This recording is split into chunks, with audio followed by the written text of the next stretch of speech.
Hello, everyone. So today I am giving you guys a message that Archangel Michael wanted me to pass along.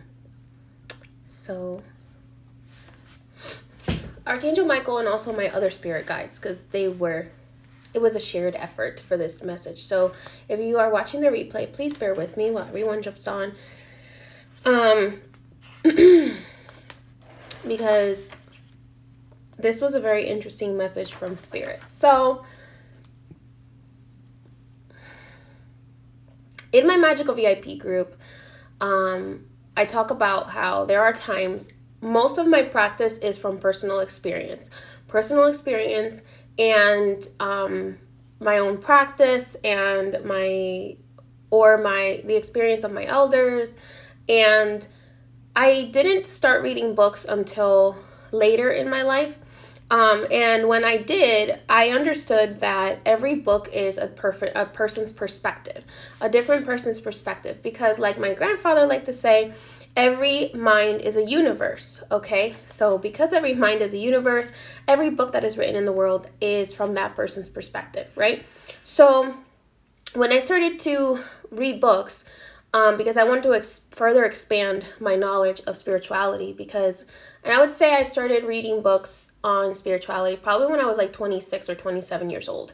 And before that, I just kind of went off of practice and off of what I learned from my parents, what I learned from my grandfather, what I learned from my family, what I learned about plants, working at the Botanica, at my parents' Botanica, or working at other botanicas that I interacted with, or other spiritual shops. So that's how my knowledge came to be, right? Until I was about like 25, 26 years old, actually 26, 27 years old, when I could actually start to spend money on books. I didn't really read books on spirituality. I read books on other things that had to do with what I was going to college for, but I didn't really read books on spirituality or anything like that. When I started to read books on it, I wanted to make sure that I picked up books that my spirit guides really wanted me to read, okay? And when I started to pick up these books, I would ask my spirit guides, okay? Lead me to the books that you think will have the most information that is useful for the expansion of my knowledge, to expand further on the information that I had already learned, either through practice or through my elders.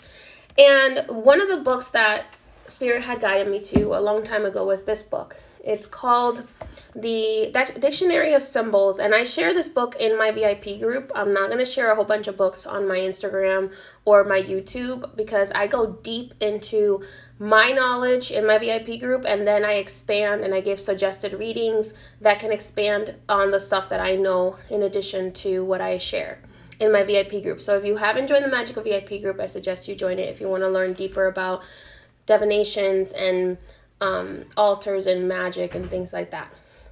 But I picked up this book a while ago, and then I was tidying up, and I was meditating with Archangel Michael, and he said, I have a message for your audience. And I was like, okay, what do you want me to say? And he said, pick up that book, and he pointed to this book, and I picked up the book and I dropped it.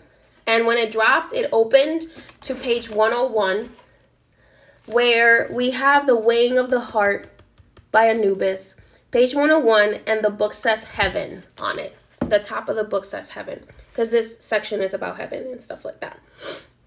And so I want to read this passage that has to do, and he pointed to this page, and then he said, read the passage about the heart, okay? So this book is about symbolism, and he wants me to read the passage about the heart. So I'm going to go ahead and read this passage. This was written by Jack Trezeder. I'm sorry if I messed up his name. Okay. Heart. The symbolic source of affections, love, compassion, charity, joy, and sorrow, but also of spiritual illumination, truth, and intelligence. This is why why the angels were talking about how the age of Aquarius, it's all about tuning in with the heart and tuning your heart to divine source and to connect your heart directly to God. Okay.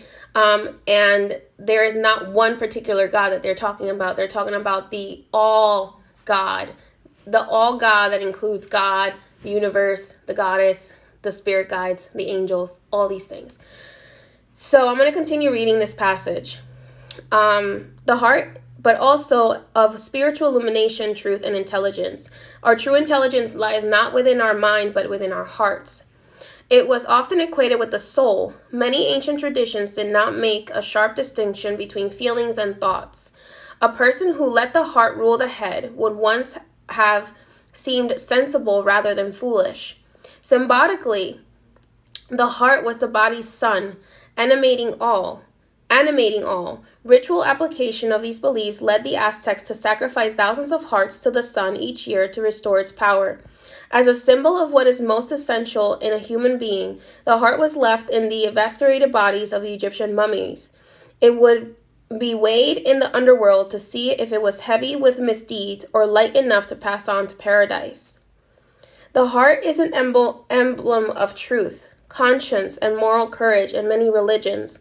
The temple or throne of God in Islam and Judeo-Christian thought, the divine center or Atman in the third eye of transcendence wisdom in Hinduism, the diamonds of purity and essence of the Buddha, the Taoist center of understanding, the Sacred Heart of Christ became the focus of Roman Catholic worship as a symbol of the Lord's redeeming love, sometimes shown pierced by nails and with crowns of thorns in reference to the crucifixion.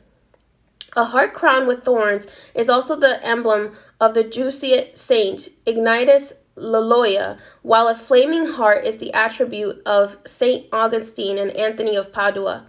A heart on fire is a key symbol of the ardent Christian, but also an attribute in art of charity and of profane passion. As in Renaissance paintings of the Greek goddess Aphrodite, in Roman myth Venus, the heart transfixed by Eros, Cupid's arrow, was another Renaissance theme, which became the motif of St. Valentine's Day, a mid-February festival with pagan rather than Christian roots. In iconography, the heart takes on a vase-like shape, or is graphically represented by an inverted triangle, symbolizing something into which love is poured or carried. In this sense, it is linked with the Holy Grail.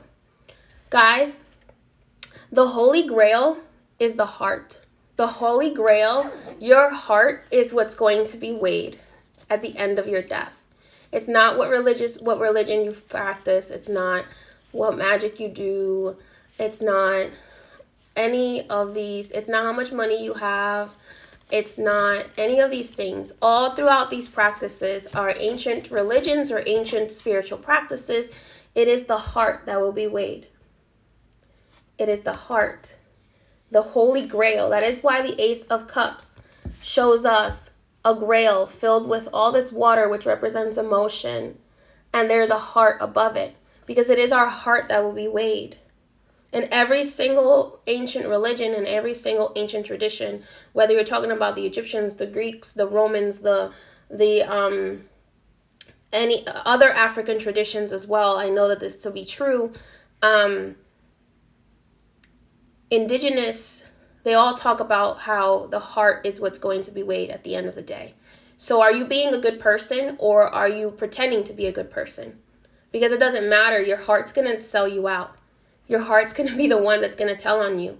When your heart is weighed in the hall of judgment, it's going to be the one that's going to tell on you.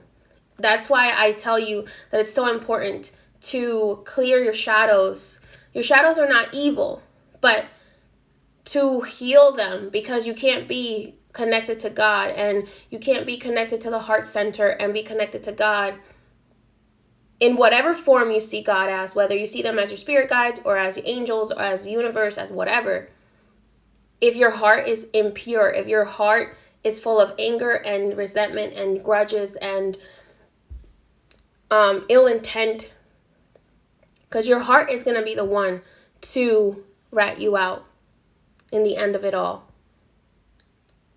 So it doesn't matter how much you follow a book that tells you how to act, or how much you follow a leader that tells you how to act, if you don't follow your heart and cleanse your heart so that your heart has a path to discern the good from the bad, then you're not really doing anything in the spiritual world, whether you're religious or whether you're spiritual, or whether you're a mystic, or whether you're pagan, or whether you're Christian, or whatever practice you practice. At the end of the day, all of it, according to Archangel Michael, where he's just pointing me to this passage, it all comes down to the heart. And that's the reason why the heart is utilized in everything. The heart is basically